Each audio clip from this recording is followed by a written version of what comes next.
සුබ දවසක්. මගේ උමා ග්ලෝ YouTube channel එකට එකතු වුණ ඔයාලා හැමදෙනාම ආදරෙන් පිළිගන්නවා. මම අද ඔයාලට විසිතුරු ශාක හදන හැටි පෙන්වන්නම්. මේ සඳහා මම ඉවතලන කිරි හට්ටි දෙකක් හොඳින් සෝදලා පස් පුරවලා තමයි පාවිච්චියට ගත්තේ. ඒකේ අඩිය මම සිදුරු කළේ නෑ. මනි ප්ලාන්ට් වතුරෙත් හැදෙන නිසා ප්‍රශ්නයක් වෙන්නේ නැහැ.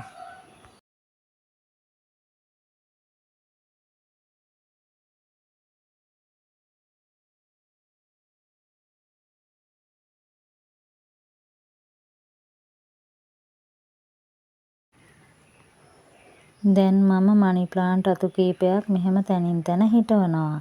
ඒව හැදෙන විට පහළට වැල් වගේ දික් වෙනවා.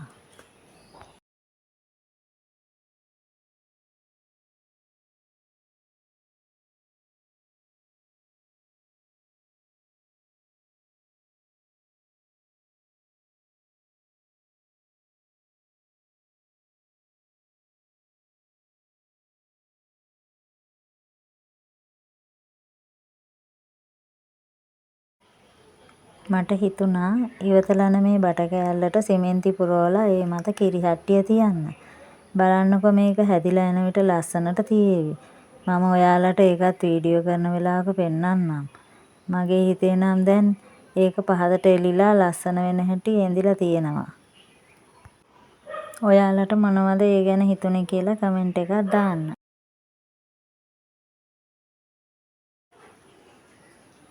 ඔයාලා දන්නවද මේ පැලේ නම මොකක්ද කියලා? මම නම් දන්නේ නෑ. බටකොළය වගේ ටිකක් කොළ නම්.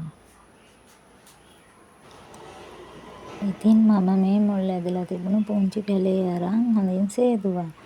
ඊට පස්සේ වීදුරුවක් ඇතුළට දාගත්තා.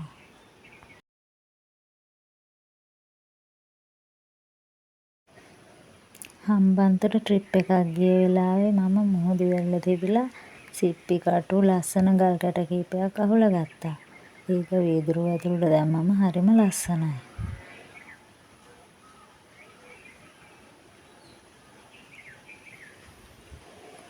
ඒ නිසා මම ඒ පැලේ මුල් වැහෙන්න ඒ ටික දැම්මා.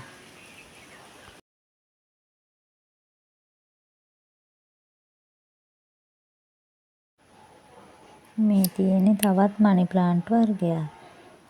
ඉතින් ඔයාලා මගේ මේ වීඩියෝ වලට කැමති නම් ලයික් කරලා සබ්ස්ක්‍රයිබ් කරලා කමෙන්ට් එකක් දාන්න අමතක කරන්න එපා.